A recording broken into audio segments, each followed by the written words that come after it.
Hello and welcome. My name is Laide and welcome to my series of presentations on CAR T cell therapies. So this is my case study for Farm, and it's called Farm 001. So this is an overview of the life cycle for CAR T cell from concept, development, non-clinical, preclinical studies, clinical trials, marketing authorization for the EU, and investigational new drug applications and biological license applications for the US, and then all of the post-approval activities that are going to come as a result of that. So this study is a theoretical study. So these CAR T cell programs that I'm going to be talking about, they're not in development. They're not undergoing any clinical trials. They are certainly not marketed. They are just simply theoretical. I'll be using a fictitious company called LAF Therapeutics Limited in order to explore the development of these products. But these products are not, they are theoretical, and they're just there to illustrate the development and the framework that is required in order to bring these kinds of products to market and to make them available to patients. So they are based on contemporary scientific advances, and they are designed to illustrate how these CAR T cell therapies might be used to treat cancers, and we're going to focus on hematological cancers for LAT101 and solid tumours for LAT202. Right, so this is the content of this presentation, and I think I've got a lot to go through. I'll be going through the overview of my activities, or the activities for this case study. I'll just give a very brief recap. And then I want to talk about the development program, and I just want to give an overview, almost like a roadmap, if you like. And this is required, I think, in order to have those early engagements with the authorities, to have something down, a basic roadmap as to where we are planning, what we're planning to do, and where we are planning to, the interfaces and the touch points with the authorities or within the company. I also want to talk about some specific quality aspects for these types of products. They belong to certain classes, and therefore they have certain risks associated with them.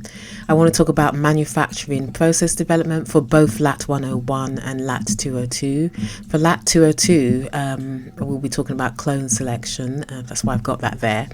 And then I'm going to talk about the discovery, preclinical development, clinical development, quality target product profile.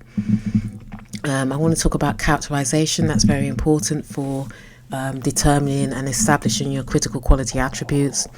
I'm briefly going to talk about the risk-based approach specific to the EU and the requirements, the methodology. And I won't be giving an example in this presentation. I'll be giving it in another presentation, but I do want to introduce it.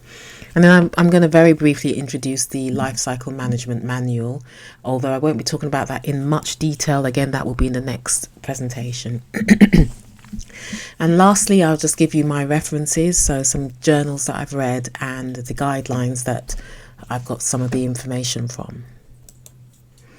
So this is an overview of the case study, and you might have seen it before. So I'm going from milestone 1 to milestone 6. So this is the complete life cycle activities to marketing, authorization and post-approval. Today's presentation, or this presentation, will be focused on milestone 2, and specifically this presentation will be focused on the development plan, and we're just sort of growing, and we're just sort of building upon the information that we've provided previously. In order to have a regulatory and stakeholders roadmap, we need to have a plan, because that roadmap will enable us to achieve the objectives for those plans. So that's the whole purpose of this presentation. So this is an overview or recap, if you like, of the LAT 101. So LAT 101 is an autologous CAR T cell therapy. So that means that the patient that donated the sample, it will be receiving the product. It's generated by ex vivo transduction, so that's the lentiviral vector. It's designed as an all-gate tandem CAR targeting CD19 and CD22. So it can either one of those, the target antigen, either one of those can cause activation, can cause the cell to become active against the target cells. The product is engineered with a co-stimulatory domain, that's CD28, and it includes an inducible caspase 9 safety switch introduced by gene editing. I might decide, have another look at that and see if we can introduce the inducible caspase 9 safety switch through the lentiviral route and not through gene editing, and that just makes it more efficient and simplifies the process. LAT 101 is a bispecific CAR T designed to activate T cells upon recognition of either antigen, thereby reducing the risk of antigen escape. So this is the problem when you have a product that targets only one of the surface proteins, say for example CD19. If the cancer cells under express that CD19, then you can get antigen escape, and the cancer can evade the immune system. So therefore, if we have this all-gate tandem that targets both the CD19 and CD22, which are co-receptors, or at least receptors. Now, CD19 is a co-receptor, CD22 is an inhibitory receptor on B cells, then we can avoid the antigen escape. We can avoid and we can kill off all of the B cells that may be implicated in the B cell malignancy. So it's intended for the treatment of relapsed or refractory B cell malignancies, including diffuse large B cell lymphoma and acute lymphoblastic leukemia. Right. LAT202. So LAT202 is an allogeneic CAR T cell therapy. So that means it's an off-the-shelf. Well, that's the plan. So the donor isn't the recipient. They're different people. So there are certain risks associated with that, and we need to ensure that we engineer those risks out, or we have ways of mitigating those risks. It's going to be CRISPR-Cas9 engineered, and it has this AND gate bispecific targeting mechanism, and so it's targeting aberrant glycosylated MUC1. So it's the aberrant glycosylated MUC1 as opposed to just a normal glycosylated one, and HER2. So the product comprises of 2 distinct CARs, so each with one separate co-stimulatory domain, one with CD28, and that's going to be on the MUC1 targeting CAR, so it's the aberrant glycosylated MUC1, remember, and the 41BB is going to be on the HER2 targeting CAR, or it's going to be linked to the HER2 targeted CAR. So LAT202 cells are further CRISPR-Cas engineered to resist TGF-beta mediated immunosuppression. So the TGF-beta receptors will be either linked to CD3 zeta or CD28. So instead of an inhibition or inhibitory response on the presence of these cytokines, TGF-beta cytokine, you will get the activation or stimulation of the T cells, and therefore the T cells become armored against the tumor microenvironment. Additional engineered features include an inducible caspase 9 safety switch and expression of chemokine receptors CXCR2 to enhance tumor-directed trafficking.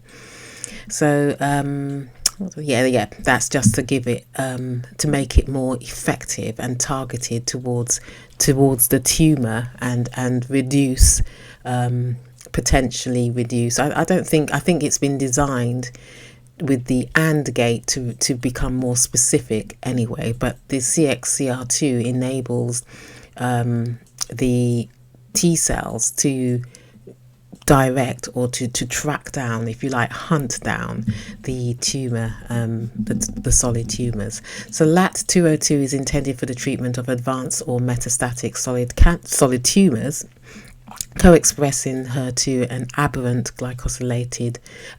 glycosylated MUC1, such as pancreatic, lung and breast cancer. The AND gate logic ensures T cell activation only upon simultaneous recognition of both tumour-associated antigens, thereby improving tumour specificity and minimising off-tumour toxicity. What did I want to say about that? Simultaneous, yes. So both of them, in order for the T cells to be activated at the same time, both of them have to be recognized, and binding has to occur. The other thing I wanted to say is that HER2 isn't only a tumor associated antigen or molecule or protein. It is actually expressed at low levels in some cells, like epithelial cells in the breast and gastrointestinal tracts and other places. So it is expressed, but the thing about tumours and the cancers is that they overexpress. So, and that's one of the indicators of cancers. You get this overexpression of certain molecules, or sometimes whatever it is. But it's this overexpression which is due to gene amplification, and that's what's associated with aggressive tumour behaviour and actually poor prognosis.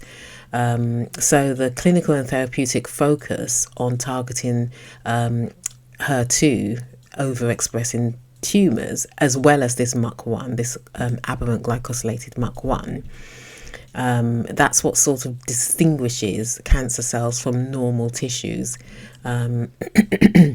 which do not have this overexpression. And therefore,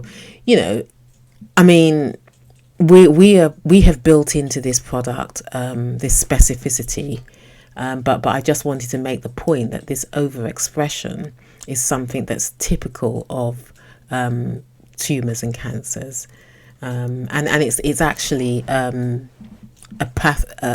pathological measure of this sort of thing. An aberrant glycosylated MUC1, again, that's a tumour specific variant, if you like, of MUC1 protein, and that MUC1 protein is distributed among healthy tissues, but the aberrant glycosylated one is not, and therefore because we're targeting the aberrant glycosylated MUC1, where we have the epitopes that are going to be visible, because it's not covered by the carbohydrates, you don't get the normal glycosylation, you get this abnormal glycosylation pattern. You can get these cancer specific epitopes, and then that's why it is highly tumor specific. It's a highly tumor specific antigen, and that makes it a good target. So that's what this particular LAT202 product is. Right. It's important to think about the strategy, the development program. I said that this presentation is about putting down, if you like, some ball points or ballpark, plans, if you like, items and lists as to what this how this development program is going to roll out in order to build it around the regulatory frameworks that exist in the various regions that we're going to be, planning to develop and market and or do trials in.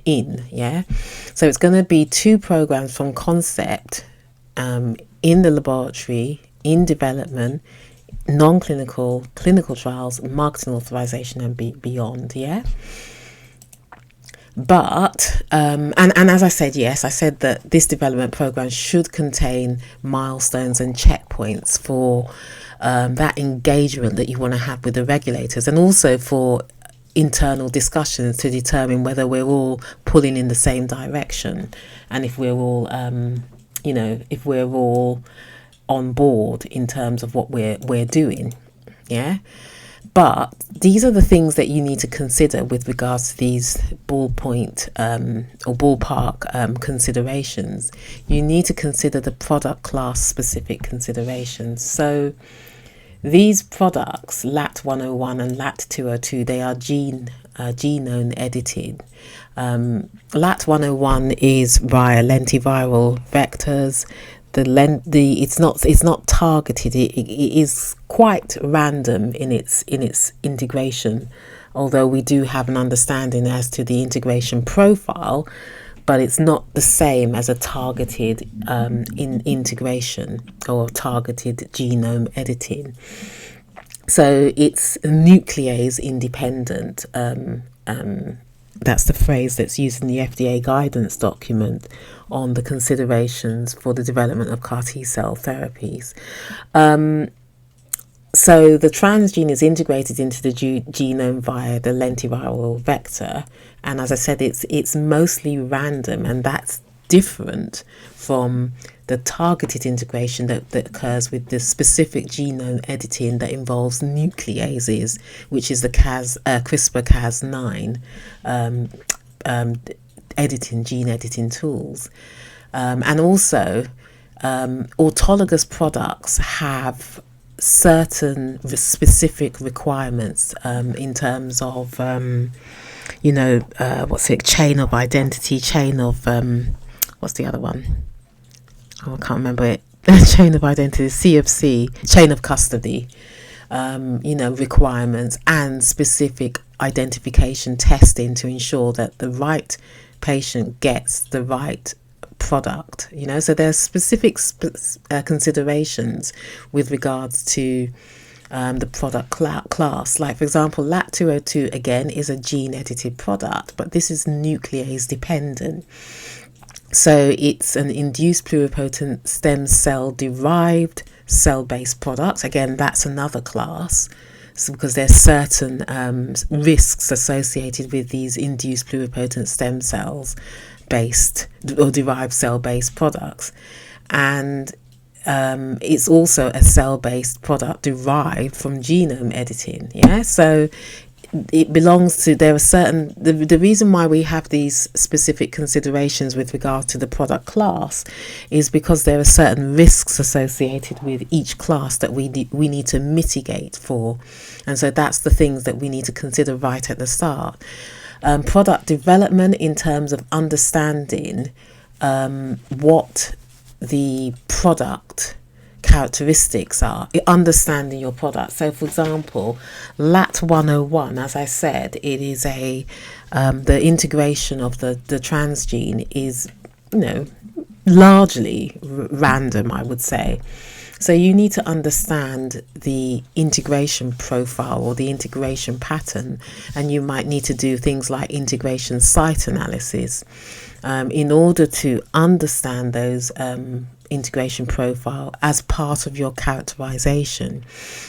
And then you can understand the risks associated with insertional mutagenesis. What's it called? Insertional mutagenesis, I think it's called. Can't remember. Brain fog. But you want to understand the risks associated with that product by understanding or having some kind of understanding as to the integration pattern. And this is a requirement for just the FDA requirement and the European Medicines Agency as well. They've both put this in their guidance, and you have to follow up, not just during the clinical trials, but this is part of the ongoing follow-up that's required on patients who are given these drugs, to just be aware of any clonal dominance in their of the T cells in their bloodstream, in order to, as a predictor, if you like, or an indicator of potential oncogenesis and insertional, as a result of insertional mutagenesis. So, you have to understand the product, and you have to understand the specific requirements of those products in your product development, and design features in order to mitigate the risks associated with those products. Manufacturing development, again, is important as we move through the life cycle stages. The change in the manufacturing process is it's what's the word I'm looking for? Inevitable, and it means that you need to be able to show that the product that you have is equivalent. So, for example, non-clinical studies product has to be manufactured, and the information, the early data that we've used, and the in vivo and in vitro and development data has to still relate to those non-clinical studies. And the data that you generate from your non-clinical studies, if you make changes to your manufacturing process for your clinical trials, you need to ensure that you can still use and extrapolate the data that you have generated for your non-clinical studies in your clinical studies. So it's really important to really consider what your manufacturing development plans are, what your product development plans are, and the product class specific considerations. So the target product profile is what we use, is our sort of like list of attributes that we want to use to design the product, and consequently, following on from that, the manufacturing process. Proof of principle and proof of concept. So these are your non-clinical studies, so they can include things like your in vitro, in silico, as well as in vivo studies. The protocol and the design of your proof of concept in vivo studies and in vitro studies and experimentations, they should really be assessed by the regulators before we conduct them, because of the cost involved, and it's quite labor intensive. And this is LAF Therapeutics Limited is a small to medium size company, so you want to make sure that we effectively use our resources and time, and if such that we're going to be able to use that data for clinical trials. So we should really have those protocols and the design of the proof of concept study in order to support those clinical trials. We need to get the regulators buy into our program. So that's a consideration. Another consideration is for your non-clinical studies is the fact that your non-clinical studies are going to be in vivo studies, are going to involve the use of animals, and we need to ensure that that data, that the product is manufactured to a relatively good standard such that it can be used in animals, and also that we want to be able to rely upon, say for example, the toxicity or toxicology data, that data is due to the drug and not due to the fact that the manufacturing process wasn't done to a good standard. So your manufacturing process should be to GLP. Surrogate products, we need to consider the differences in manufacture compared to what we're going to be using for the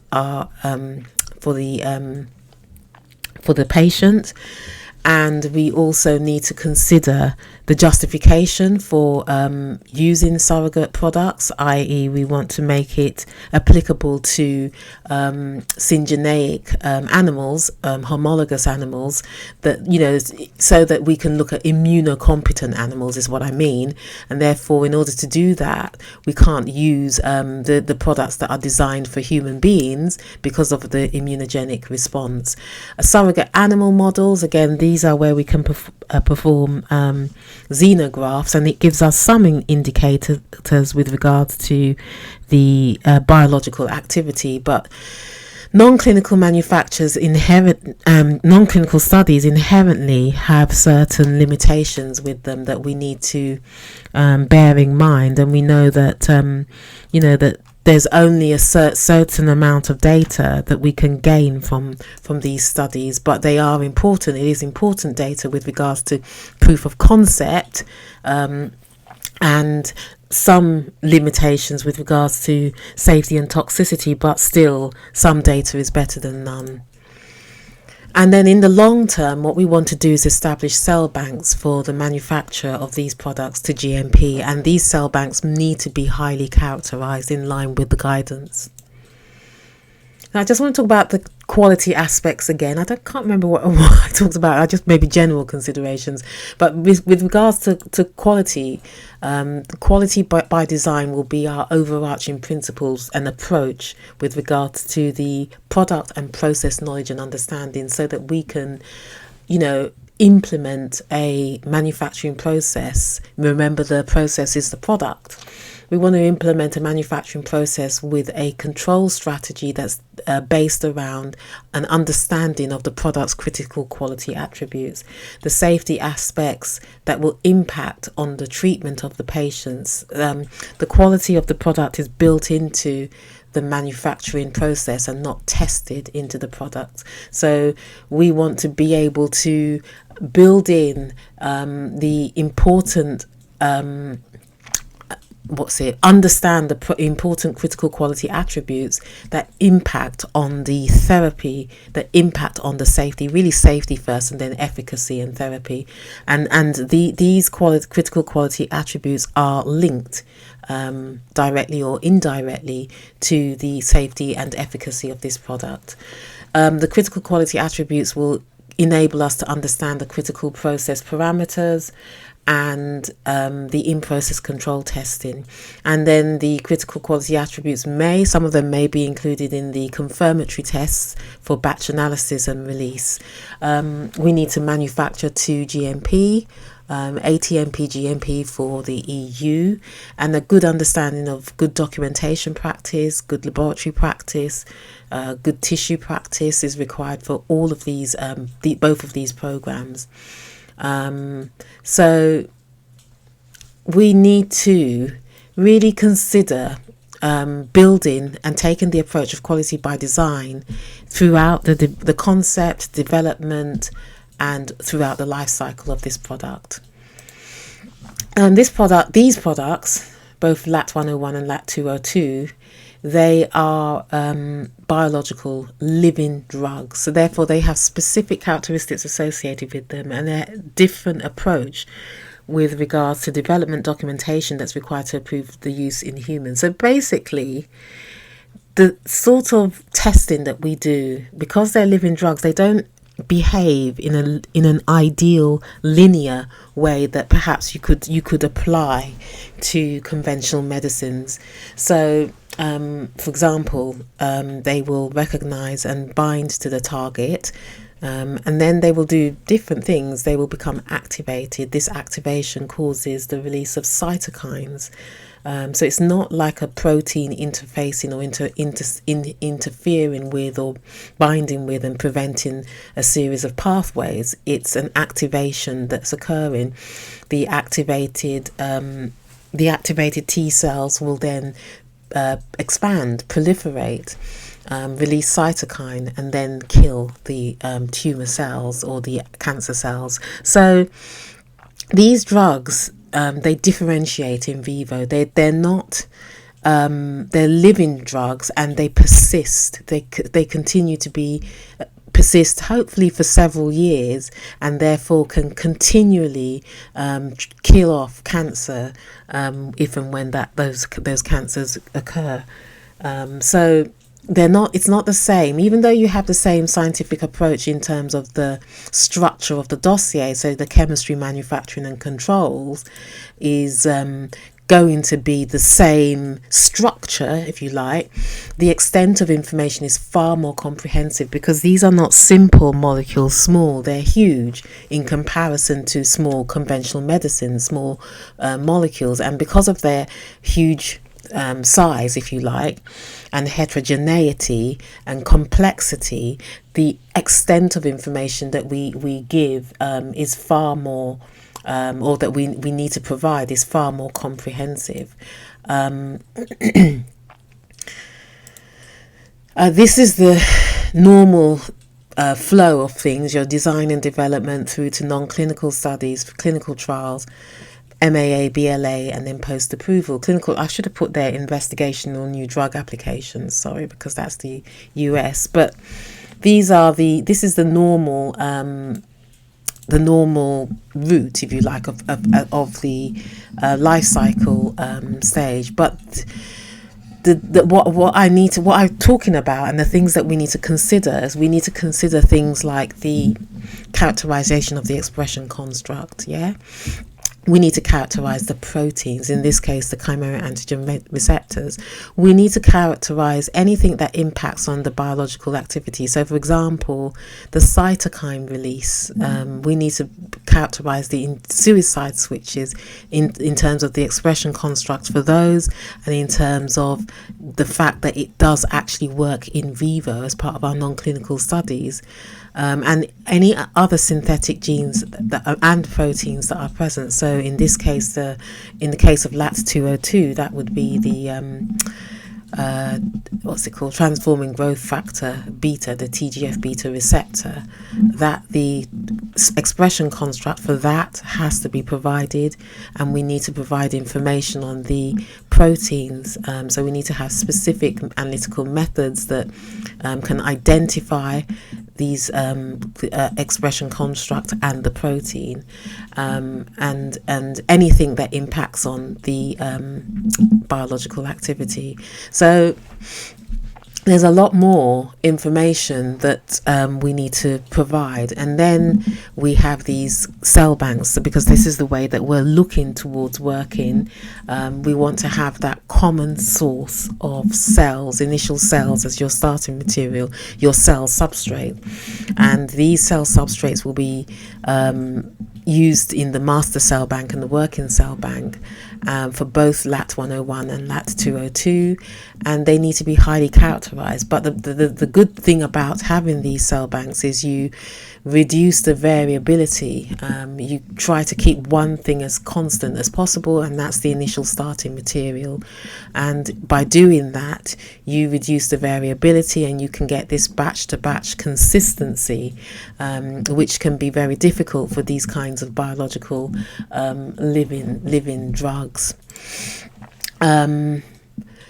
And then lastly, the critical starting material, the critical raw material. These have to, we provide a lot more information on these materials compared to what we would for, say, for example, chemical entities. And the reason being is that any changes, minor changes in the quality or in the characteristics of these materials can have a huge impact on the final drug product's safety and therapy and therapeutic application and therapeutic and efficacy.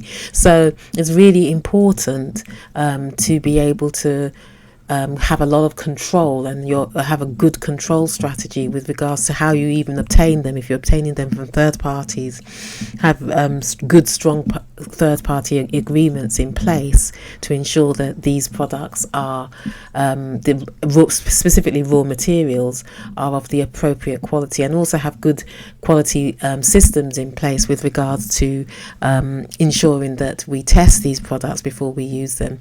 Critical starting materials, the information that has to be provided in the dossier, which is the agreement, if you like, which is the which is a legal agreement that we make with the regulators, we have to provide them with manufacture of these critical starting materials. We have to provide them with the testing of these critical starting materials. All the information that would be provided in a drug substance dossier has to be provided for these critical starting materials in the 32S23 section of the dossier, of the drug substance dossier. So, as I say, it's the extent of information that we're providing is far more comprehensive compared to what we would normally have. Materials of human or animal origin, again, these are important because we want to control for the transmission of transmissible diseases such as TSC, transmissible spongiform encephalopathies, and any other viral or microbiological contaminations and viruses and mycoplasma, etc. We need to control for these things to ensure that we don't introduce potential safety issues that will cause impact on the safety of the patients receiving them. Right, so now I just want to put together just a very basic ballpark diagram, if you like, on the manufacturing process development. I don't remember I did that actually. I don't think I did the development. I think I just put manufacturing process. Yeah, that's right. This is an overview of the proposed manufacturing process. So we start with our cell substrate. We're going to move from adherent cells through to packaging cell substrates through to producer cells, and therefore we will be doing comparability, and I'll be giving you some examples of that in some of the later slides.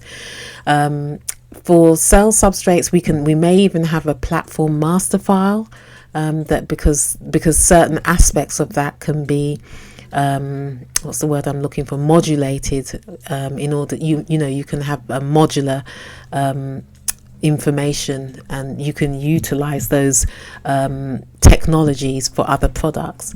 But anyway, we will have a cell substrate, and this cell substrate needs to be qualified in accordance with the guidance that has been provided in both the regions, most of the regions that accept the ICH guidance, and that would be European Union, the FDA, and Japan, some parts of Asia.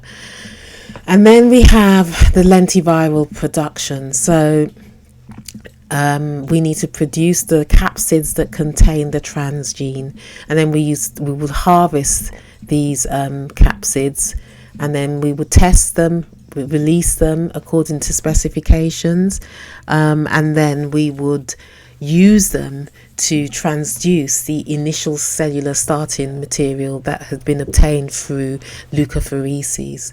That initial cellular starting material may very well have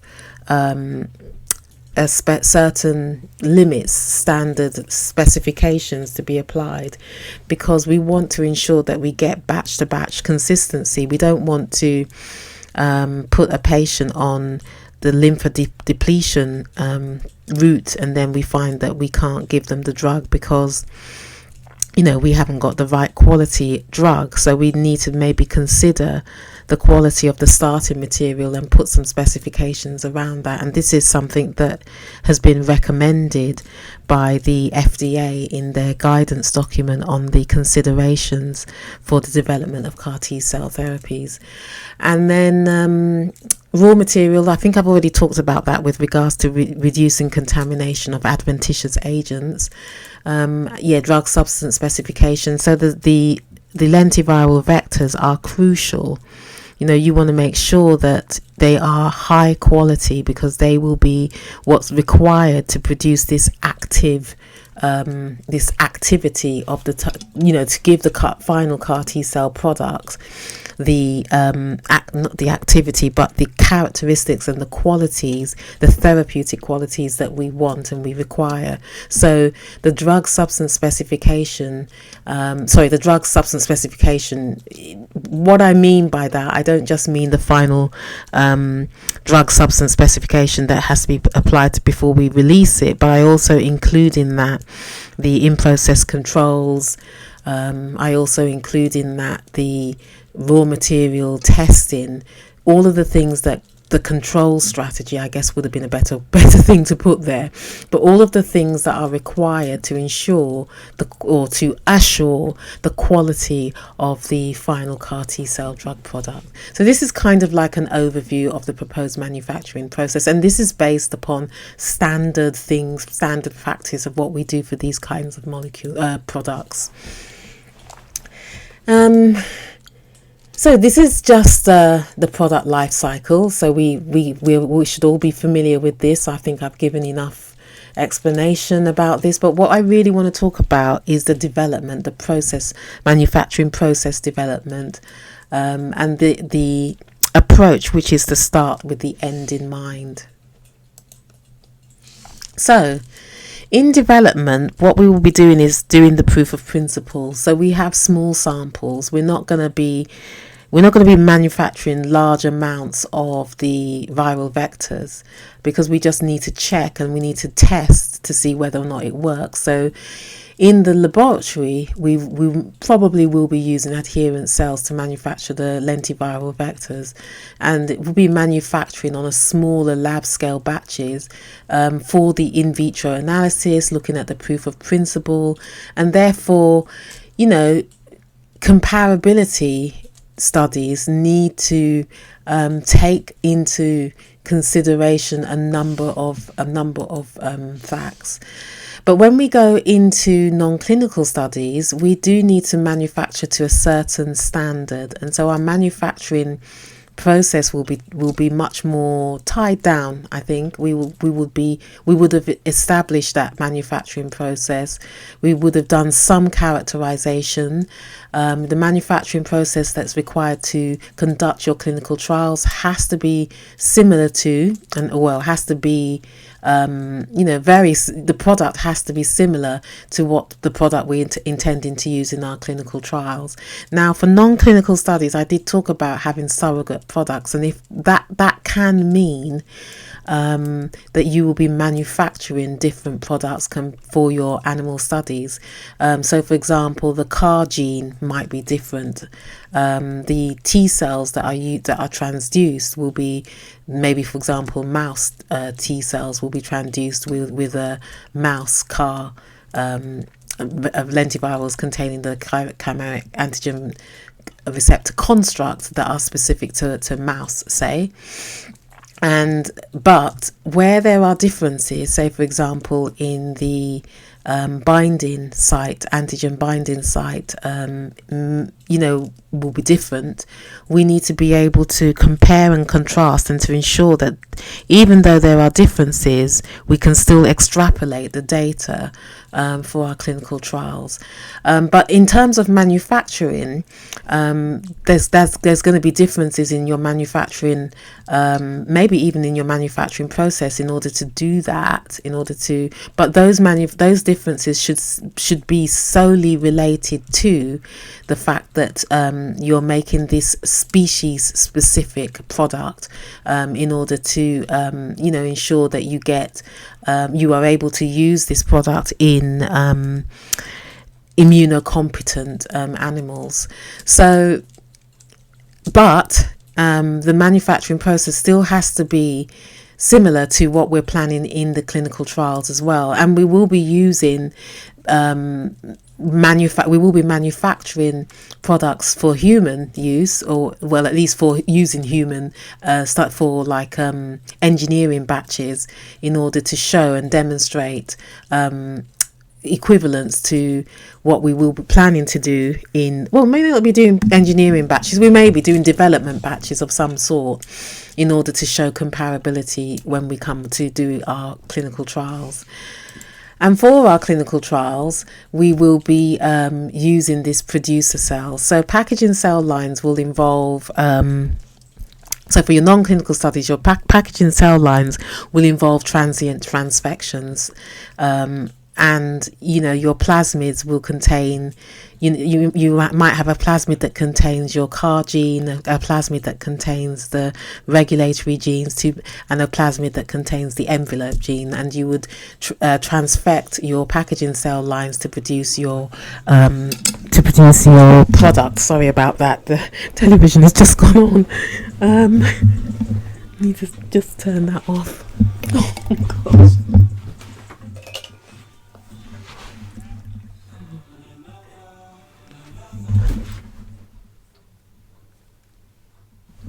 So sorry about that. But for your producer cell lines, you will be, the CAR gene and all of the other components are integrated into the cell line's genome, and these producer cells are what we refer to as a stable production, and these producer cell lines will be, I think a clone would be selected in order to manufacture the master cell bank and the working cell bank. So the one that produces the best outcomes will be what will be selected to manufacture your master cell bank and your working cell bank.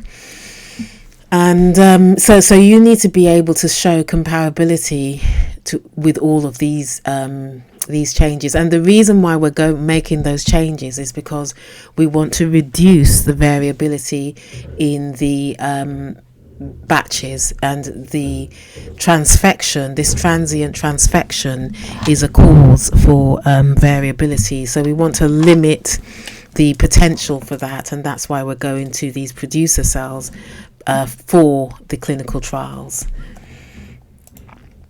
I talk about comparability as well. So comparability, what we're looking at is looking at changes, and we want to be able to extrapolate the data that was used or that was gained from or obtained from non-clinical studies. We want to be able to extrapolate them to support our clinical studies. So we want to be able to say that yes, this is still the same product. There's no differences in the product. And so how we do that, remembering that the manufacturing process is the product, how we do that is we start off by testing. So what we effectively want to do is we want to state, or we want to demonstrate using data that the pre and the post change products are highly similar. They may not necessarily be identical, but they are highly similar. And the strategy initially, according to the guidance documents, the ICH guidance documents, which I think I have listed, you start off with your analytical data, and you want to be able to, first of all, have that assurance that the analytical data can detect any changes in your critical quality attributes. If they can't, then you may have to consider doing non-clinical and clinical studies to show comparability. But in the initial strategy is to start with the analytical data, and then maybe non-clinical and clinical data may be required if the analytical data isn't sufficient, but you want to be able to show similarities. That's the aim, and therefore be able to extrapolate the data that you've obtained from your non-clinical studies. Anyway, your license authorization will be so that your pivotal studies, the data from your pivotal studies, it could be phase 1 and phase 2. You could go straight into your license authorization from there, or you could be do phase 3 clinical trials. I don't know. There may be certain commitments and conditions with regards to going in with phase 1 and phase 2 clinical trial data and getting a marketing authorization or a biological license authorization for that application for that. There may be certain conditions that that you would have to meet, and certain commitments that you would have to make, certain follow-up measures, etc. And therefore, it might be better to do phase 3 trials. But then it may also be about giving the patient access to medicines. and therefore, the strategy will be something that we'll determine at that point. What I wanted to make with these slides really are that post approval, you may be doing scaling out. You may be going into different regions and different countries, and maybe needing to manufacture in different manufacturing sites in those countries, and therefore, again, comparability with regards to your main site to show that the product that you're producing at your other site is highly similar to what you've produced for your license, and therefore the data from the non-clinical and clinical trials can be extrapolated and you don't have to repeat those studies. Right, let's talk about manufacturing process development for LAT 202. So these are starting off with induced pluripotent stem cells. So these are going to be sourced from a qualified supplier. That's the strategy. All the donor eligibility determination and reprogramming methods and validation studies will be done by the donor. That doesn't obviate the LAF Therapeutics Limited from doing its own testing and its own quality controls, but there's no point in reinventing the wheel. There are this induced pluripotent stem cells is a certain class of medicine, and therefore there are how would I put it? There are risks associated with these products, and those are considerations that both the FDA and the European Medicines Agency has documented. So we do need to take those into consideration. But the induced pluripotent stem cells will be genome edited, so they'll be gene edited, and this will be the nuclease dependent. I'm looking into this CRISPR-Cas9 prime approach as well to see, because they say that that's a more better in terms of on-target editing and less off-target editing. But the components, your gene editing components, can also be sourced from qualified suppliers.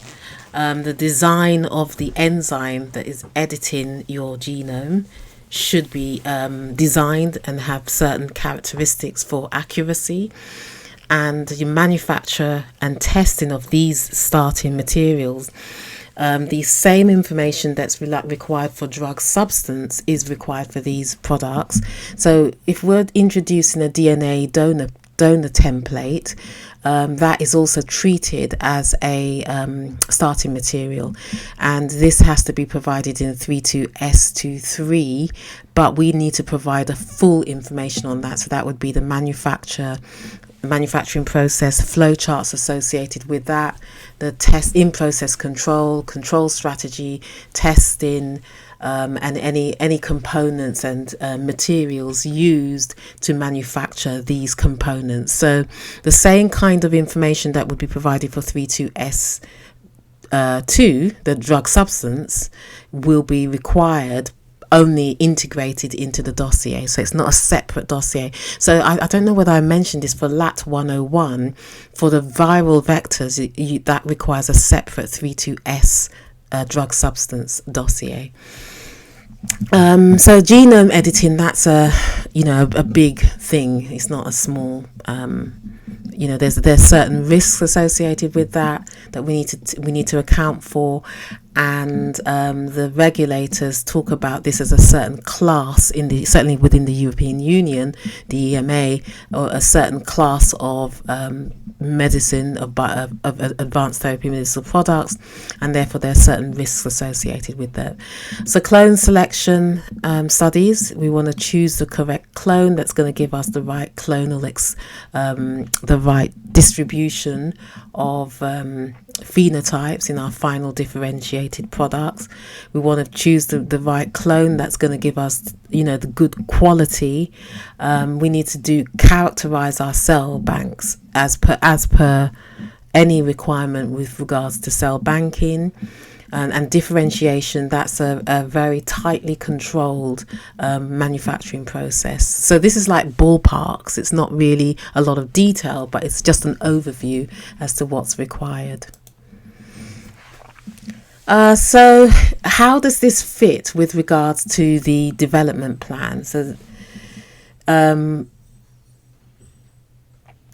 of these stages, you should really be talking to the regulators. You know, you should ensure that we are all doing the right things, and, you know, we need to make sure that at the time, before we invest money and time into these steps, manufacturing steps and comparability studies that are required, and research, we just need to make sure that we, you know, the regulators are on board with what we're doing. So, as I said, the genome editing, the in vitro testing and in silico testing to provide us, I'll give more information on that. That's the starting point. We will be doing process, product and process optimization throughout this development life cycle study, this phase, because of the fact that we know the next stage is going into clinical trials, and therefore we want to get the process optimized. We want to select the correct clone, and the testing strategy has to really be at least, if not validated. We won't have validated methods. Hold on a sec. But, sorry, we will have qualified, if you like, methods. Non-clinical studies have to be tested to good laboratory practice, GLP. The testing methods have to be we have to be able to reliably use the data to predict the human response. So it's important that we test to a good standard. Also, even though we don't have to manufacture to GMP for laboratories, we still do need to what do we need to do? We still need to ensure that animals are given drugs that work and that are manufactured at a good quality, such that the any toxicological effects are due to the drug and not due to the manufacturing process. So comparability will take into consideration all of these things. Oh, sugar! All of these things. Oh well, clone selection. So I want to talk about clone selection because it's something I went and did a deep dive into that, because I thought it's really quite important to select the right clone that can get the best quality product that we need in downstream. And in order to do that, we want to select a clone that will differentiate into what we want. Yeah. So the master cell bank and the subsequent working cell bank, they serve as the common source of material for the entire lifetime of the commercial product. Yeah. So the induced pluripotent stem cells, since this manufacturing process is going to be, highly standardized, we need to use qualified media and reagents, and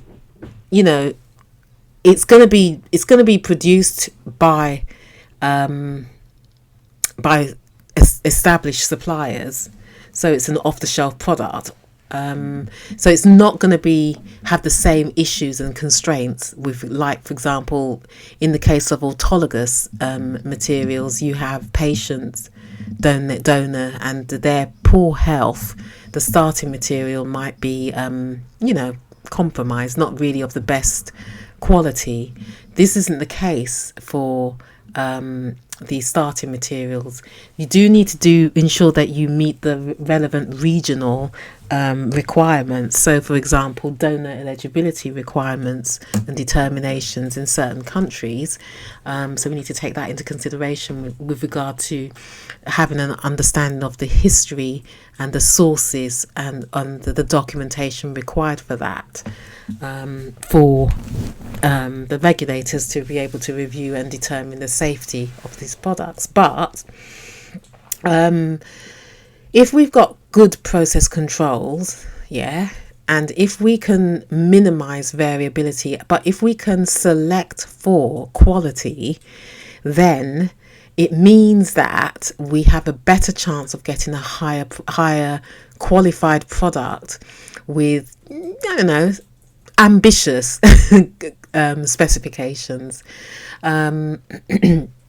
So each vial is stored frozen, as is the case for working cell banks and master cell banks, but it's thawed, expanded and differentiated. Now that's just an overview, it's a lot more than that. It's going to be gene edited as well, and then it's going to be expanded and differentiated to the final drug product.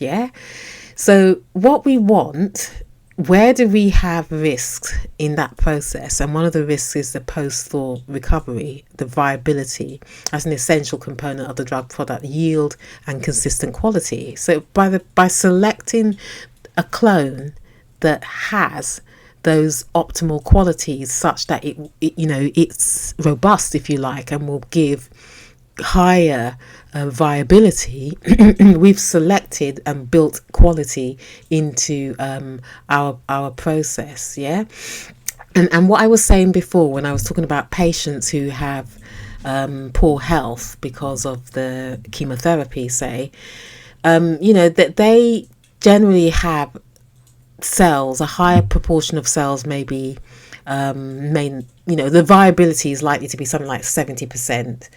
Anything lower than that is not really, it's out of specification. So for this product, we will be ambitiously aiming for a higher viability, because we are selecting clones that will produce that viability. So that's my thoughts. That's what I think. I think that we should select for cells for other things as well.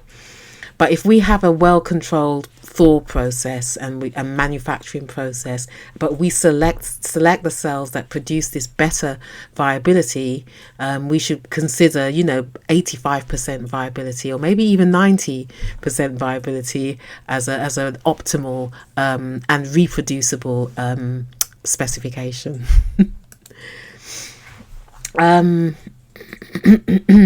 So the selection step should occur after the gene editing. That makes sense. And again, we need to select. So we need to look for on-target editing and off-target editing and select the best clone. And we'll do that by doing whole genome sequencing as well, so that we can see where the targeting, off-targeting has occurred, if and test for the effects of those off-targeting, events. Again, it's not something we can predict down the line in long term, but we want to be able to select a clone that best represents the best in terms of the editing accuracy, and what have I got here? A crucial step in the early stage clone qualification is cryopreservation of small research grade banks. And that's basically what we, keeping a small amount of these cells for clone selection and clone testing. And we want to have high viability, but we also want to select for what was I talking about? We also want to select for the editing, the genome editing. I don't think I put it here, but I put it on the next slide. This is it. So the pluripotency markers, this is something that I think these inducible pluripotent stem cells can be expanded indefinitely without spontaneous differentiation. It's an important thing. Differentiation potential. So we want to have robust differentiation into the target cell types. So we want to select the best clone for that. Safety in terms of genomic integrity. We want to ensure that, we can maintain the genomic integrity and that we don't accumulate mutations during expansion, and mitigate for the risk of tumorigenicity. Purity and traceability. Well, this just basically is a test, ID test, and so it's not really what we're selecting for in terms of our clone. But efficacy, this is what I was talking about in terms of the edits. We want to be able, obviously we have to do that validation for the genetic modifications that have been accurately done, and we've got all the on target edits, and we will select the clone based on that. And then, that was me again, the functional receptors, we want to be able to select. So this is a CAR T cell that's going to use the AND gate logic, and we want to have T cells that produce approximately the same amount, 1-to-1, in terms of the ratio of functional receptors on the T cells, so that the T cells can be activated, that they are actually efficacious. So we want to select clones that will produce the best clone that will produce that outcome. That's what I think anyway. So as I say, like, the objective is to select the best clone, the best possible clone, in order to select for characteristics that will produce the highest quality, safety and efficacy for the product. So, any potential genetic instability or unstable clones will be screened out, and this will be the control strategy for this sort of set part of the development. Any potential clones that will yield or likely to yield low viability will be screened out, and any potential clones that are likely to produce genetic drifts will be screened out. And that's kind of how I see it in my head. And basically it's the performance of these cells that's critical, and that's the functional integrity, and the clones must be selected for that, for the performance of the T cells, the final T cells. So we select the clone based upon having this characterized manufacturing method, and which ones produce the best quality in terms of efficacy in the clinic product. So induced pluripotent stem cell clones potential is measured by the final product it yields, and therefore the fully differentiated CAR T cells must be tested to enable the selection of the clone that will produce the ideal CAR T cell product. That's kind of what I was thinking. I don't know if this is actually done in industry, but it makes sense to me that you would select a clone for these things. And these are the other things that you need to, these are the requirements. This is part of the mechanism of action of these T cells. So cytotoxicity, the killing efficacy, you measure this by placing the T cells in the presence of these tumor cells. So these are established cell lines that are tumor based, and you want to show the killing ability, the cytotoxicity, in a dose-dependent manner in vitro, and the clone that produces the best, or whatever it is that you're looking for, the effective, optimal killing efficiency compared to others, is the one that you'll select. Polyfunctional strength index. This is to do with the cytokine profile, and you want to, we have this issue with regards to I think I've talked about cytokine profile in the next one. But what I mean is that the higher the type of the secretion of the beneficial cytokines, the more successful the clinical outcomes are. So this PSI, this polyfunctional strength index, is something that we want to select for. I do need to look into that. It's just something that I picked up in one of the papers that I was reading, but I need to look into that. But it makes sense to me. The cytokine profile, again, is something that you need to think about, because you want to select clones that avoid the promotion of this IL-6, which is an inflammatory cytokine, and it has the potential for this cytokine release syndrome and this ICANS, this immune effector cell associated neurotoxicity syndrome. So, this is why it's important to select the right clone, and this is where a lot of work is going to be done. And this is why we've got these two programs running in parallel that gives us a time and a chance to do all of this work in order to produce a better product. And then again, expansion and persistence. So you want T cells that are capable of robust, consistent expansion ex vivo and superior persistence in vivo. So we've got the mouse model, but obviously we want this to occur in humans as well. So those types of clones are what's favourable, and that will justify the selection of the clone that will be used to manufacture your master cell bank. I kind of think I've already talked about this, the stable CAR expression. The CAR transgene is integrated into the induced pluripotent stem cell genome. And the clone selected must exhibit uniformly high stable expression. So the expression of these CAR throughout the entire differentiation and expansion process, we want to select the best clone for that.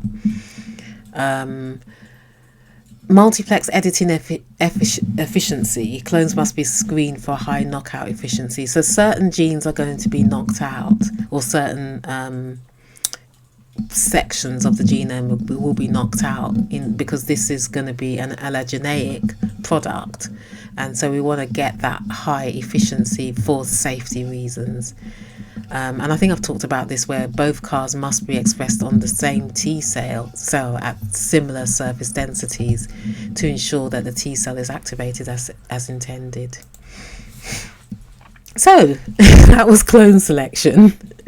And then we talk about master cell bank and working cell bank, and there are guidance related to that, the guidance documents, but the clone that will be, the master cell bank will be manufactured from the selected clone, and the working cell bank will be manufactured from the master cell bank, and these are what will be used for the clinical trials. And we want to do that comparability again between the non-clinical studies to show comparability, because we are using different manufacturing methods or processes, pre and post changed manufacturing methods. So we want to be able to utilize the non-clinical data in the clinical trials data. So I think I said, I don't know, I better just say it again about comparability, that it's not just about the manufacturing methods.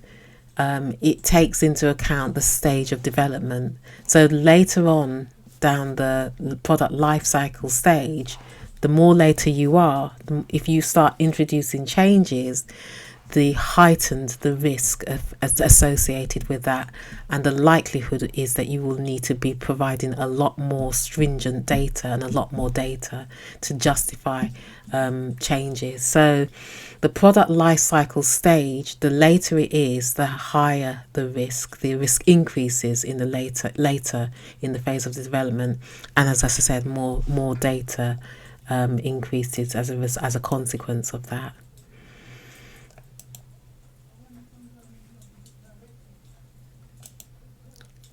Right. I think I've got phase 3 twice, but yeah. So if you're, depending on what you're doing and what your strategy is, and we haven't yet, I think that likelihood is that we will do phase 1 and phase 2 in order to obtain the license authorization. But it depends on the region and what the regional requirements are. Quality by design is how we're going, as I said, is the approach that we're going to make. And oh, that's not very good. So what I meant at the bottom by that arrow is that the stage, the life cycle stage, the later it is, the increase in risk that you see. And post approval, we will be doing scaling out. So other manufacturing sites will be, other manufacturing sites will be required in other regions, and therefore we need to show comparability in terms of the products that produce, and therefore the data that was generated for these non-clinical studies and clinical trials and marketing authorization are applicable for those regions, So these are the sort of things that we have to consider when making changes and think about in terms of our comparability. So start with the end in mind.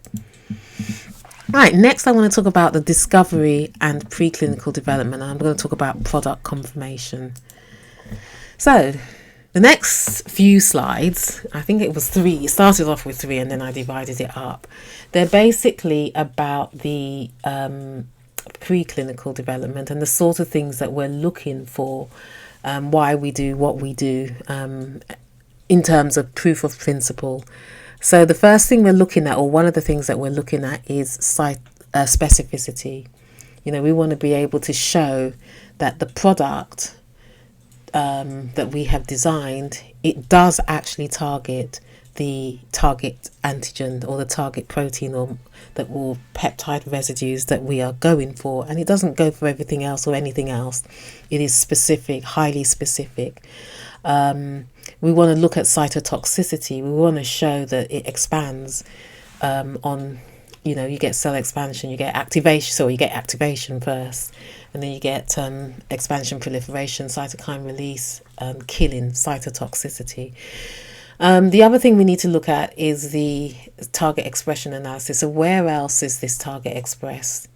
And we will do bioinformatics. So we'll be doing computational analysis. We'll be doing data mining and looking at other data that's generated on these specific antigens to see what the potential is for on target off tumor toxicity. And then we have to think about the CAR architecture, how the whole thing is constructed. The chimeric antigen receptor, the single chain variable fragment, is it humanized? We need to think about the linkers. We need to think about the stability for activation, the transmembrane domain, the whole architecture inside the CD28 or the 41BB and the CD3 zeta, how the whole thing is constructed, put together, what the architecture is. We need to think about the sequence optimization, what's going to produce, what sequence, genetic sequence is going to produce the best stable, I think it's called codon optimization, the best stable, what do I mean, for expression, for gene expression. And for this, we will use computational modeling. So at this stage, we can begin our conversations with the regulators. I think the EU, you can use... I think the EU requires the ITF, the task force, after you've done your non-clinical studies. So you may need to just use scientific advice. But there are various methods, some of them free for small to medium-sized enterprises, that you can use to discuss with the regulators, because the regulators, they look at other products, they look at other developers, and they have a lot more information, and they can guide us to what they know will be successful and prevent us from making basic mistakes. Yeah.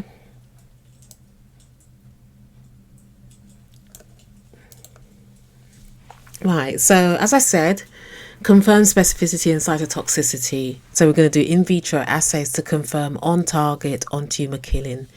So that's CD19 and CD22 for LAT101. And we want to show in vitro studies to show activation, proliferation, cytokine release profile, etc.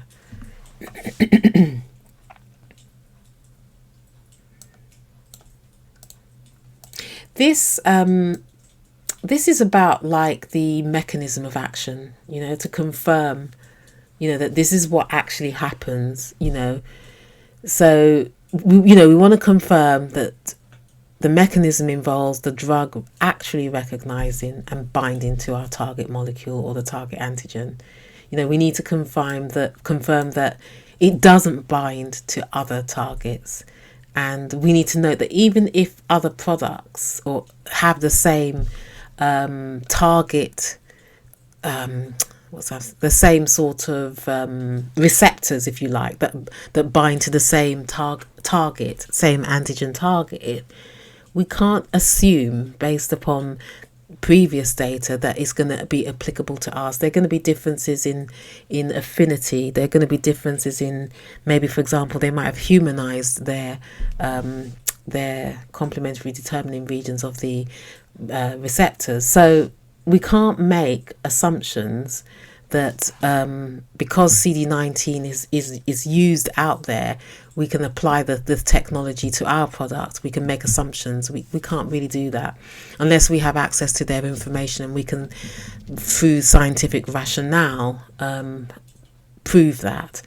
And this is in accordance with the FDA guidance for industry on considerations for the development of chimeric antigen receptors, T-cell products, in January 2024. So we can't make assumptions about that. But we want to show, we want those in vitro assays to show that the T-cells are activated, it leads to proliferation and cytokine release, as well as, and most importantly, the on-target tumour killing. And this is also defined in the guidelines, the European Medicines Agency guidelines as well, on quality, non-clinical and clinical aspects. In the non-clinical aspects, products containing genetically modified cells, you want to ensure that other potential toxic effects of the transgene in the cells are accounted for.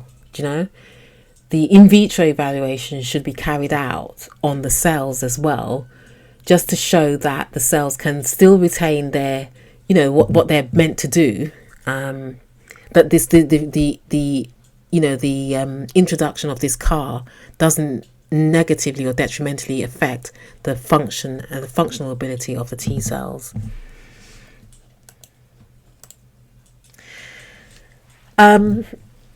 So, for example, for the target expression, as I'm just using LAT202 in this particular specific example, but we just want to understand the expression profiles, not just across the tumor, across different tumor types, so that we understand how to apply this product, who to give this product to, but also we want to understand where the expression occurs in I've got non-essential healthy tissues, but other tissues, because we want to reduce on-target off-tumor toxicities. Now, we've accounted for that by using this AND gate. So I think that we've accounted for that for this product, because the MUC1 is the aberrant glycosylation. So we are accounting for that. But generally speaking, in this part of development, say for some other product, you want to be looking at the distribution, if you like, the profile of these target antigens across healthy tissues in order to make that prediction and adjust your design of your product accordingly. And last, I think, again, I talked about the CAR architecture. And this is about also, that's the word I was thinking of, expression. So this sequence optimization, this codon optimization, which I've come across before, it's about ensuring that stability, that expression, that you want to make sure that you get good, predictable CAR stability and expression, and you can use computational analysis to do that. I haven't looked into this agent-based models to predict the CAR T cell expansion, persistent and tumor killing dynamics in vivo and or in vitro data.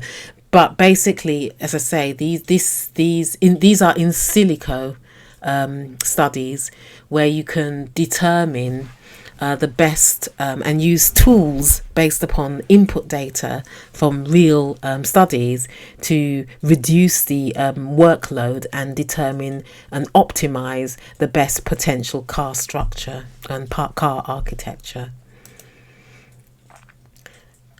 Now I just want to talk about non-clinical studies. So this is just an overview. It's ballpark. It's not an in-depth talk about non-clinical studies. But I think I did allude to this previously in the sense that the manufacturing process, I've got the manufacturing method or manufacturing process non-GMP. So it doesn't have to be GMP for non-clinical. It doesn't have to be the same kind of standard that you would have for clinical trials. However, the data that we're using for non-clinical studies have to be comparable to and have to support the scientific rationale to support what we're going to do in clinical trials. And therefore, it is important to be able to show that the material used to generate the data on toxicology is comparable to the material that's used for clinical trials. Yeah. So even though the manufacturing process made that for the method for the animal studies are not GMP, they do have to be GMP like, if you see what I mean. They do have to have, a certain level of control, a certain level of documentation, a certain level of being able to reconstruct how we did this manufacturing method, because of the fact that we want to, number one, have confidence that the data that data or the information that we've obtained is applicable to the human beings, and also and not the toxicology and toxic effects were not as a result of poor manufacturing techniques. Again, this is the blue box is where we can touch base with the regulators. With regards to assays, we need to develop and qualify analytical methods and GLP, and they need to be qualified to GLP. We need to perform characterization studies in order to do that. This is all part of your development strategy. So we need to, in order to determine which methods and analytical procedures you're going to use, which are the best ones at which point, you need to have characterized the product, and you need to have methods, analytical procedures that characterize those products. And so, we need to have that in place, and they need to be, we need to be able to reliably predict and predictive. The data needs to be predictive of what's going to occur in the clinical trials. The whole purpose for non-clinical studies, as I said, should be to, I don't know whether I said this actually, but the whole purpose is to find the dose level range. So that's the maximum therapeutic dose effect and an acceptable level of safety.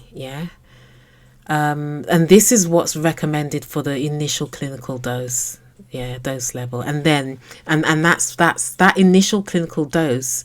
It will be part of this dose escalation scheme and dose regimen in the actual clinical trials.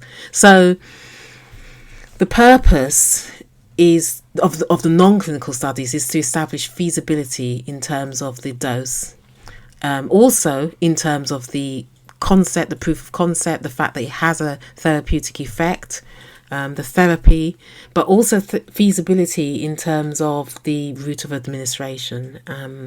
So you need to be able to show that the route of administration is feasible and safe, relatively safe for clinical administration.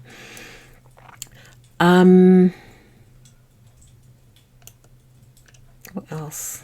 What else was I thinking about?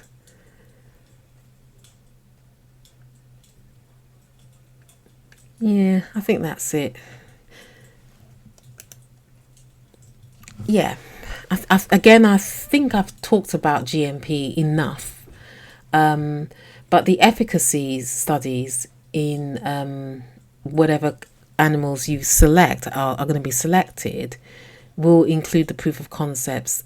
So you can do this in immunocompetent mice, in which case you have to have a surrogate product, a product that's designed specifically in mind for that particular mice, or a surrogate animal that has xenografts of the tumor cells, and is an immunocompromised NSG mice that will take the human T cells. So that just shows the behavior of the product in vivo. But really, you want to show efficacy. You want to prove or understand the mechanism of actions. You want to look at the toxicology and the biodistribution, vector shedding. I've talked about GMP and the risk-based approach to bridge the non-clinical and clinical studies. I think I've talked about that enough. But those are the sorts of things that you're looking at in your proof of concept studies. And again, we're gonna, as I said, this particular manufacturing process will be making changes along the way to increase the consistency, manufacturing consistency and control strategy, and therefore we'll be moving towards producer cells for our cell banking. Oh, was that right? Am I thinking about LAT 202? I can't remember. Well, for both of them, for producer cells in LAT 101 and for LAT 202. We want to select the appropriate clones. So we'll be doing comparability studies. We want to be able to utilize the data that was used for your non-clinical studies for your clinical trials. So comparability studies are required for that. I was going to say something else. Also, for your non-clinical studies, you will also be looking at healthy patients or healthy subjects. You'll be using their T cells to manufacture the product itself, and just to be doing your testing in order to show optimize your manufacturing process, and in order to optimize your testing and release assays.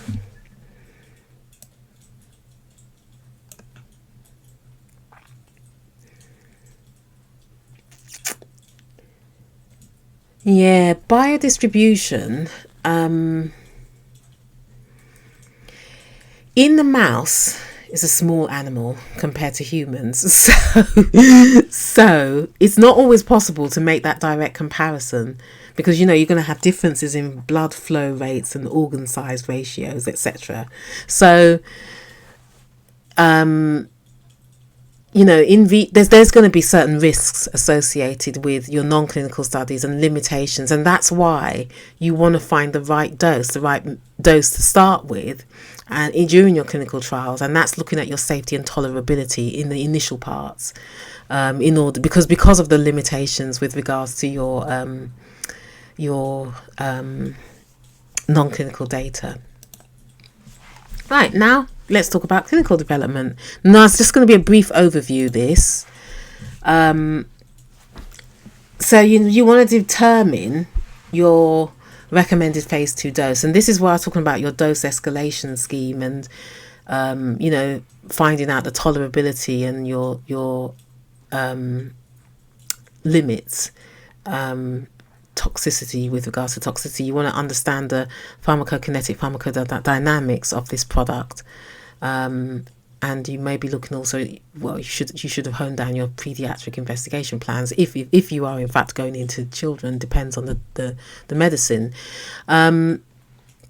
but before you go into clinical trials, you really should be getting scientific advice. Just make sure that everything is in line, get all your ducks aligned. And for the investigational new I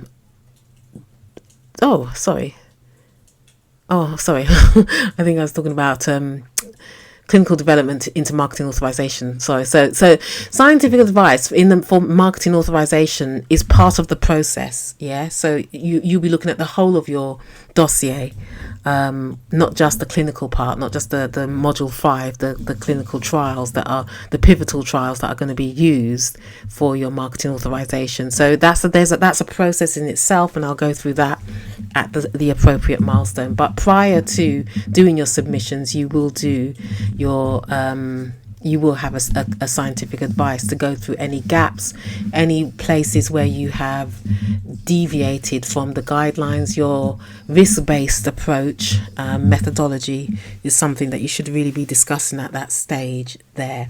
But by that point, hopefully you should have ironed out any potential issues, and if not, have strategies in place in order to deal with any potential issues.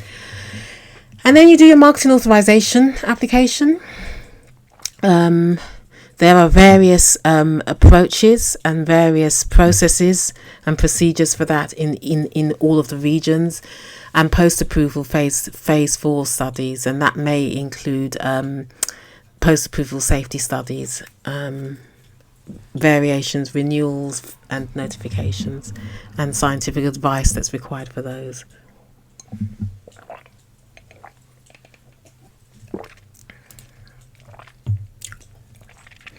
I think that should have come last. The previous slide should have come after these slides, but never mind. Right, there's some important considerations for these kinds of products.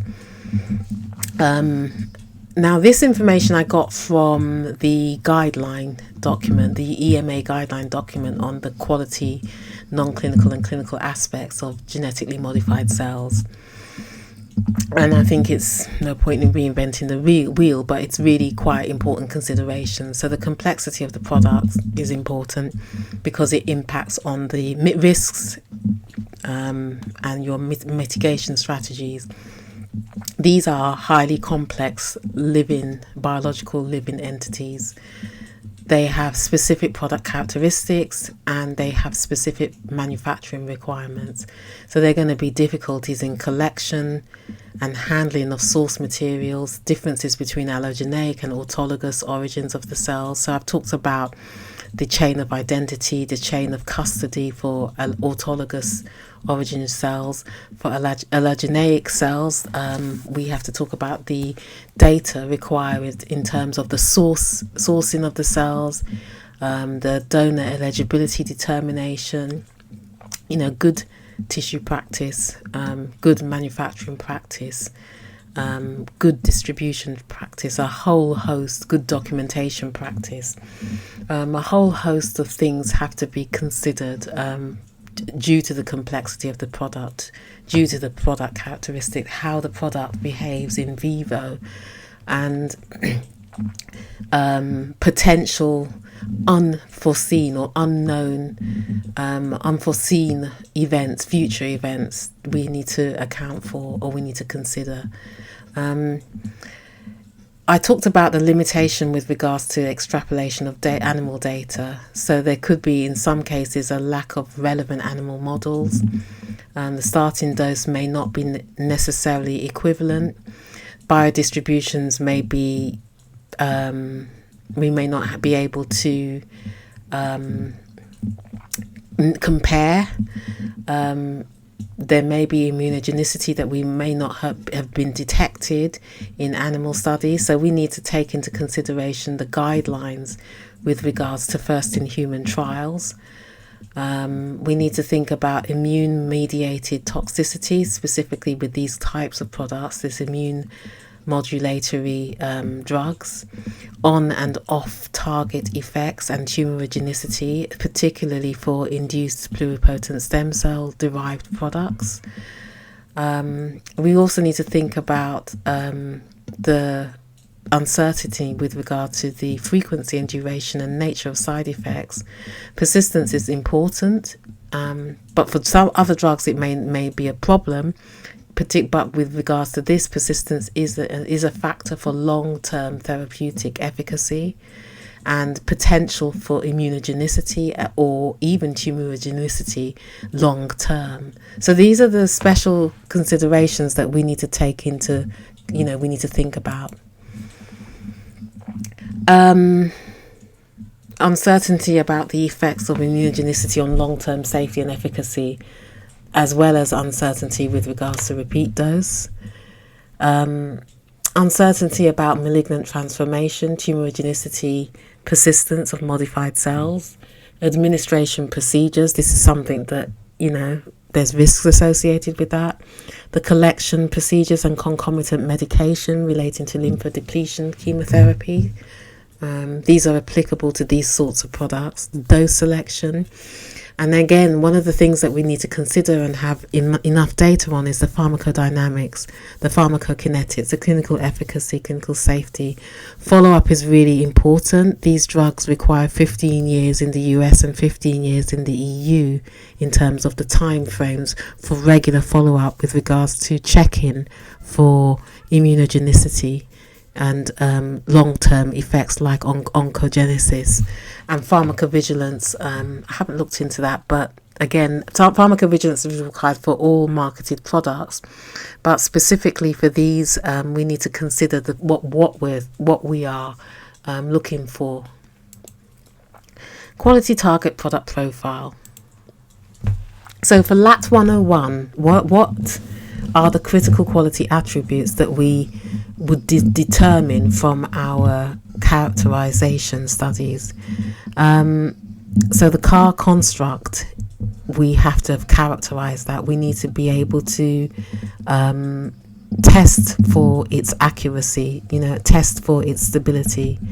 And the test methods are listed there, next generation sequencing and next generation sequences for the construct. With regards to expression, that's flow cytometry, and the anti-CD19 and the anti-CD22. And we also have to check for inducible caspase 9 being expressed in all the CD3 plus cells. So all the T cells, CD3 plus cells are T cells. The cell dose and the quantity. This is really dependent on the initial cellular starting material, but we do want to have a minimum target of viable CAR T cells, and this is going to be based on non-clinical studies where we can extrapolate, and also manufacturing goals. Viability. Now, viability, I've got 70% viable cells at the time of release, and viability depends very much on the quality of the starting material, the initial cellular starting material. So, flow cytometry is the test method that we would use to do that, but these are the sorts of things, critical quality attributes that we need to test for. Purity. Did I put 85%? Maybe I did. 85% greater than or equal to 85% viable cells, viable CD3 plus cells. And we want to have a specific phenotype ratio, so CD4 plus to CD8 plus. And that gives us a good balance with regards to expansion, persistence, and function. Purity, we want to look for the minimum amount of non-T cells in our final product. So what is the acceptable limit for B cells, natural killer cells, and monocytes? And we've got typically less than 5%, less than or equal to 5%. And the analytical methods that we would use would be flow cytometry and polymerase chain reactions. That's quantitative polymerase PCR and droplet digital PCR and next generation sequencing. So, we want to make sure these are impurities, and we don't want expansion and function. We want to remove or want to limit the non-therapeutic cells. For B cells, particularly for hematological cancers, you might have residual cancer cells in your sample, in your product. So you need to have a minimal amount of leukemia cells or B cell leukemia, residual cancer cells in your final product. May not be able to get everything out. And purities, or in terms of what impurities are there, you want to be able to qualify for, and you want to have a reproducibly consistent manufacturing method. You want to have small amounts, limited amounts of replication competent lentivirus,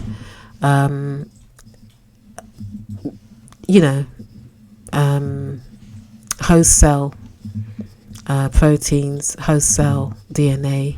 All of these things need to be limited in terms of their appearance, if you like, in the final product. Potency, so we take an orthogonal approach, and the reason for that is that this is a multi-attribute of critical quality attribute. Potency is it's no one single assay can capture all of the essential functions, and this is an FDA and EMA requirement, EU requirement. So we're looking at cytotoxicity, we're looking at T cell activation and expansion, we're looking at phenotype differentiation. Those are the things that occur as part of the mechanism of action for these products.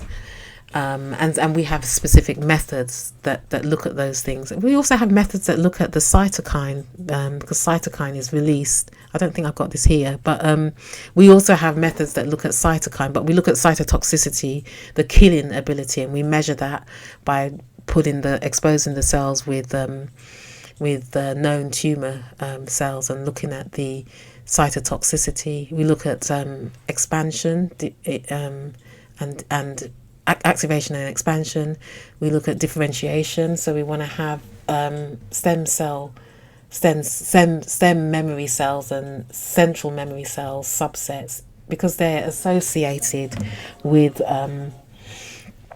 better long-term persistence and better anti-tumor activity over the long-term efficacy. A vector copy number, this relates to safety as well as efficacy.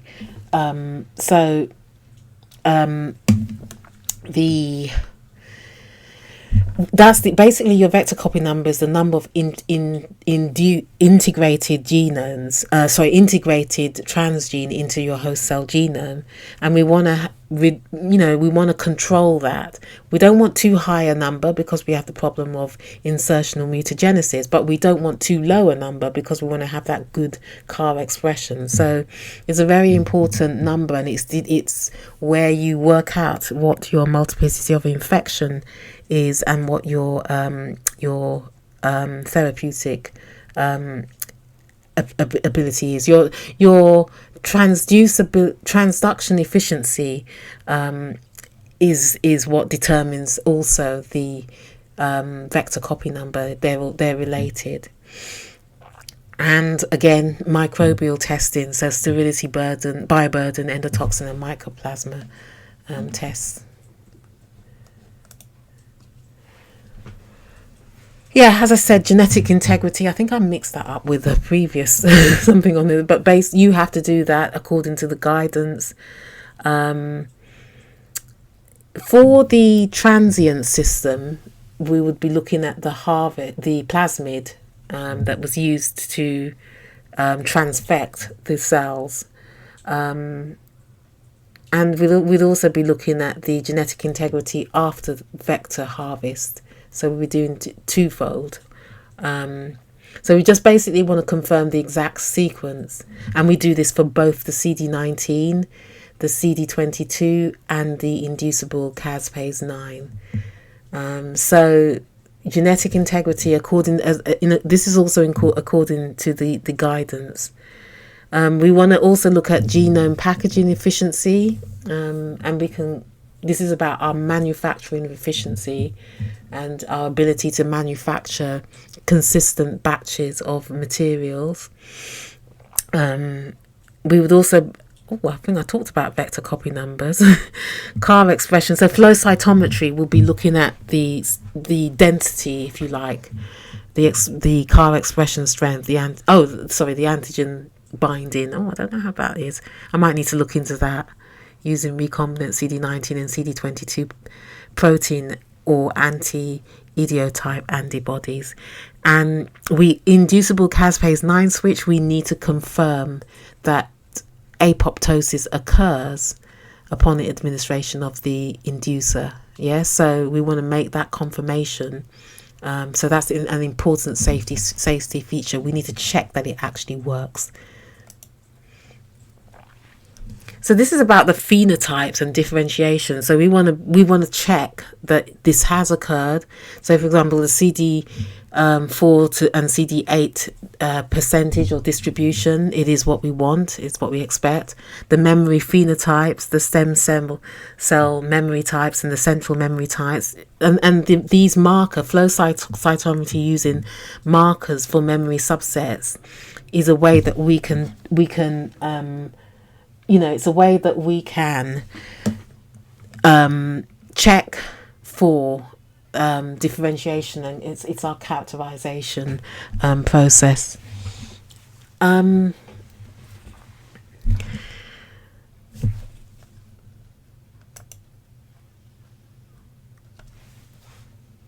think I've talked about this, but these are the methods that you would use to check for your residual cancer cells and your B cells.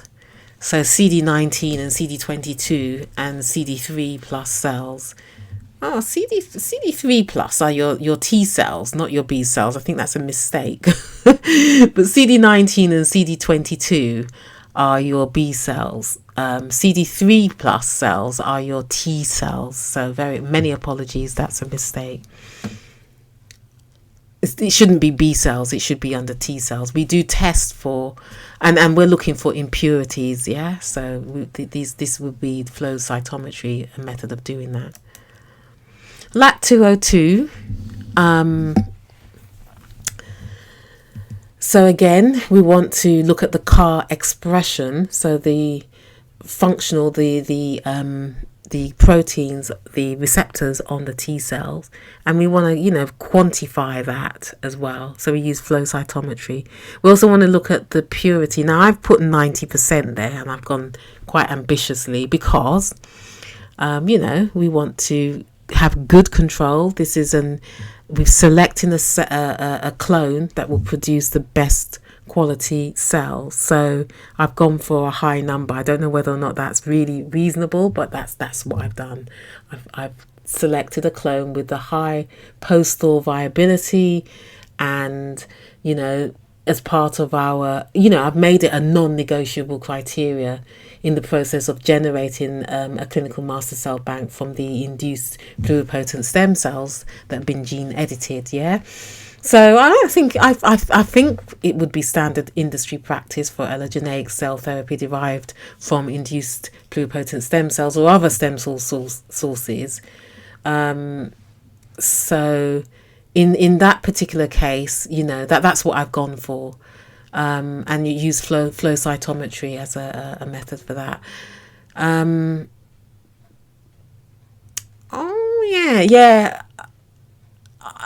It's a mistake. Many apologies. Another mistake. You wouldn't really be measuring for residual cancer cells. Did I take it out? No, I did take it out. Sorry. So this is fine. You want non-T cell contaminants that might be present. And you want to control for that. I might need to look into that. And viability, again, I said. So I might just have come back to you about the non-T cell contamination.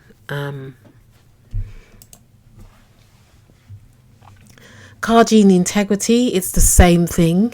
You need to, not just for the CAR, but for the other genes, so the TGF-beta receptor resistance.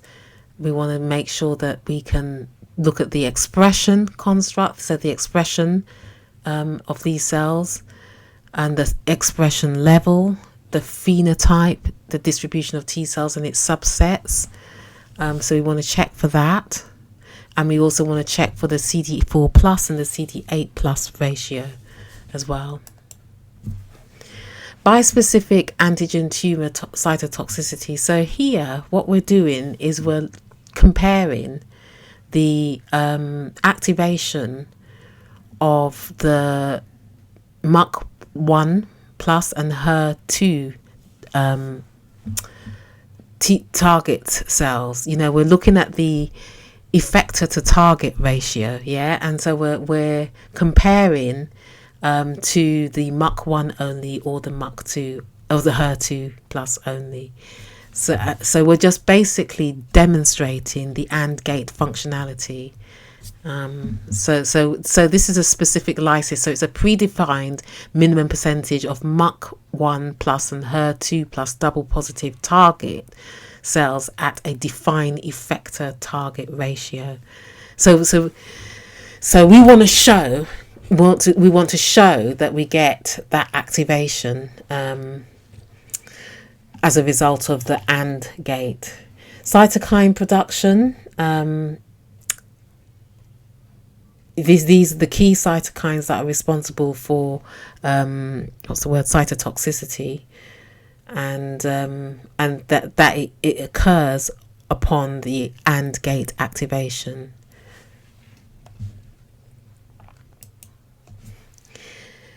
This is so specific resistance to TGF-beta. We have to beta cytokines, so we have to demonstrate that the T cells are armored, that they are resistant to TGF-beta cytokines, and put them in the presence of TGF-beta cytokines to show and demonstrate that they still have killing potential, and after in the presence of these immune suppressing cytokines. And again, we need to demonstrate that the IC9, the inducible caspase 9 safety switch, does actually work in vivo. So we need data to develop that. Other normal safety testing, sterility, endotoxin and adventitious agents testing there. And again, there's going to be certain critical quality attributes that we have to check for. So we are knocking out certain components of the T cells, because this is allogeneic and it will be used by patients who are not the donor. So it's allogeneic as opposed to autologous, and therefore we need to knock out anything that can produce an immunogenic response, anything that identifies these cells as foreign to the recipient, and then rejection occurs. So we need to demonstrate the effective knockout of those particular genes. So HLA class 1, so these are the human forms of the major histocompatibility complex class 1. We also need to demonstrate that we knock in HLA class 2. We need to knock in certain genes to ensure that these T cells do not get attacked by the patient's immune cells, by the patient's natural killer cells. So we need to knock in HLA-G and HLA-E. And again, the T cell receptor alpha constant, the TRAC, needs to be knocked out so that we don't get that graft versus host disease. I feel that characterization should have come before, but I think we would look at the quality target product profile and then perhaps look at characterization. So these are the tests that would be performed for characterization studies. You'll be looking at, for both of them, cell identity, viability, cell phenotype, heterogeneity of your cell population, and particularly percentage of subpopulation, and phenotypes as well, proliferation and differentiation capacity, the cell functionality, this is i.e. how it acts other than proliferation and differentiation, transduction, transfection efficiency, transduction with regards to the lentiviral, and transfection with regards to the plasmid in the manufacturing process, I would suggest. So characterizing your manufacturing process, but transfection can be for other medical purposes as well. Sequence and the integrity of your transgene, important, very important. You want to be able to show that your transgene, what you put in is what you get out, and your stability of your transgene is there. Oh, I've got that genetic stability upon in vitro proliferation and differentiation. Yeah. So your in vitro cell age is important. The genetic stability in your in vivo as well, in mouse, is important. Identity and activity of the expressed gene product. Vector copy number, again, I've discussed how important that is per transduced cells. That's the average vector copy number. The vector integration profile, I think that's the same thing as integration site analysis, when applicable. I'll talk about that in a minute. Vector transgene removal or elimination, that depends on the product. I think that we would be tightening our manufacturing process to ensure that that's not a problem. Vector replication competence and possibility of reactivation, unless it's already been demonstrated at the level of the starting material, which it probably would be in terms of LAT 101, and it's not relevant in terms of LAT 202. Persistence of genome editing tools in the cells, that would be part of our manufacturing process. We're not going to be doing genome editing in vivo. We're going to be doing genome editing ex vivo on the induced pluripotent stem cells, but that could be applicable to other products, because this is a general guidance for genetically modified cells. On target and off target genetic modifications, again, that's important for long-term follow-up and for efficacies and unforeseen events of on target genetic modifications as well as off target. Integration site analysis. So integration site analysis is a characterization, T-cell characterization. So for CAR T cells, your integration site analysis, it's there for your safety characterization. So you want to be able to identify the genomic sites where the lentiviral vectors is going to integrate, and you need to assess their proximity to proto-oncogenes and to tumor suppressor genes. And you want to be able to quantify the risk of insertional oncogenesis. So you need to do this, and it's in the FDA guidance. I think it's referenced in the FDA guidance on the considerations for the development of chemoantigen receptors, T-cell therapies.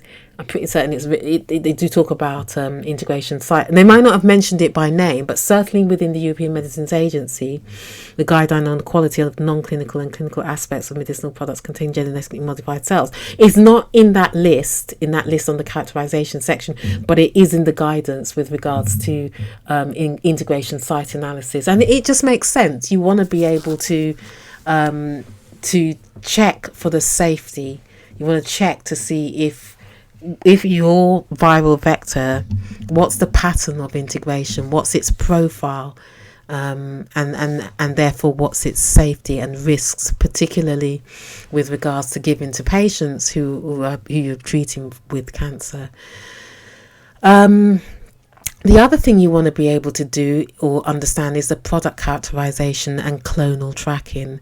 So clonality, so that's like each T cell is a kind of like a clone in terms of if it has a different integration pattern, yeah, and you want to measure the clonality of the CAR T cell before infusion, and you want to monitor the persistence of certain cells, particularly if those cells and the expansion of those cells in the patient's blood over time. And this is going to be part of your long-term follow-up. And there are specific FDA guidelines with regards to long-term follow-up. But the thing is that a clone cell that's associated with rapid expansion is also associated with oncogenic oncogenicity. So your integration site analysis is a really critical safety signal. And basically what you're doing is you're trying to detect for potential insertional mutagenesis before it happens. And therefore you have to have this long-term follow-up, and you also have to have this understanding of the safety profile and the clonality and the clones that are formed in vivo consequently. So it is there to detect and to characterize the integration sites, even though for viral vectors, lentiviral vectors, to a degree, the integration is random in nature, but you do have to have an understanding in order to detect and characterize for and monitor for clonal dominance or expansion. So this is explained explicitly in the European Medicines Agency's gene therapy medicinal product framework for all integrating vectors like lentiviral vectors. All right, now the risk-based approach, and I'm just going to touch on this. And basically, because my throat is killing me, basically, this is a requirement, an EU-specific requirement, a methodology that you're going to be applying for these ATMP molecules. And it's a core regulation. It supplants or supplements the General Medicines Legislation Directive 2001/83/EC, and it establishes the mandatory use of, that's for ATMPs, that's the mandatory centralized procedure for marketing authorization. The fact that the Committee for Advanced Therapies have to review it, and the specific recommendations for the classification of ATMPs. But the risk-based approach is looking at the specifics with regards to your medicine, your ATMP. As I said, there are certain classes of medicines that have certain risks associated with them that negates the requirement to provide certain data.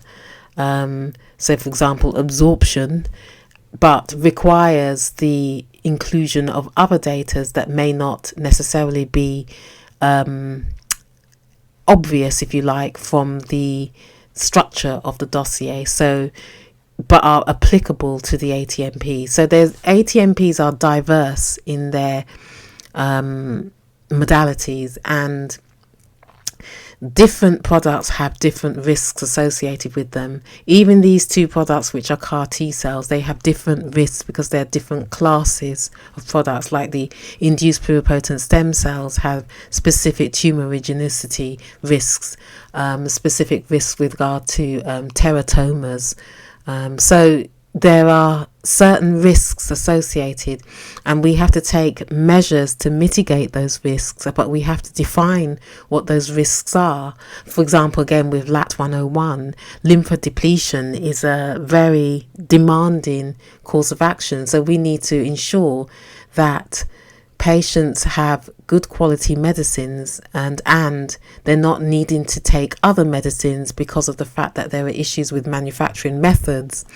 And therefore it makes it difficult to interpret data that came from that particular patient. So the risks associated with these products have to be defined, and they have to be and they are different for all the different ATMPs, and therefore the information that is provided according to the guidance may be relevant in some cases and not relevant in other cases.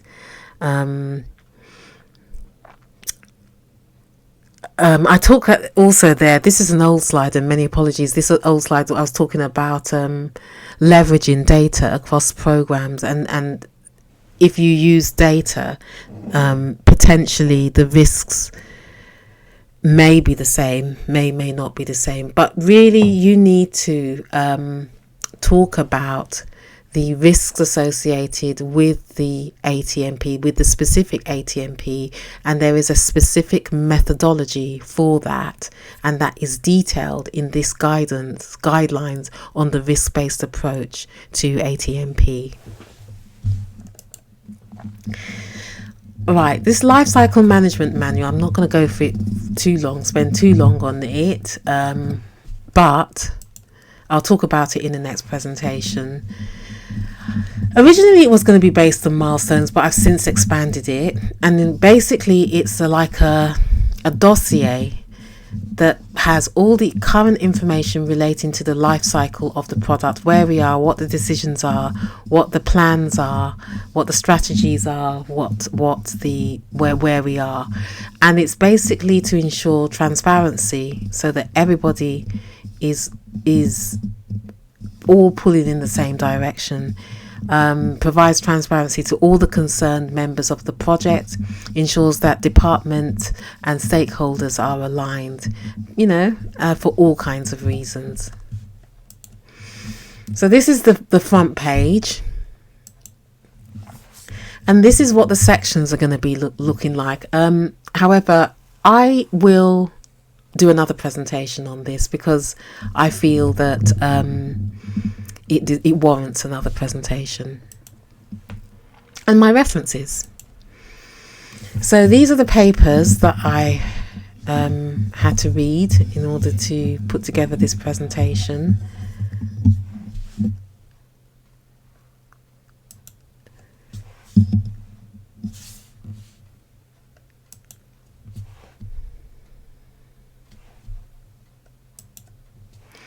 And here are the guidelines and guidance documents that I've referred to in this presentation, or at least that I've extracted and got some information from. The ICH guidelines, again, which many regions have bought into, and applicable to.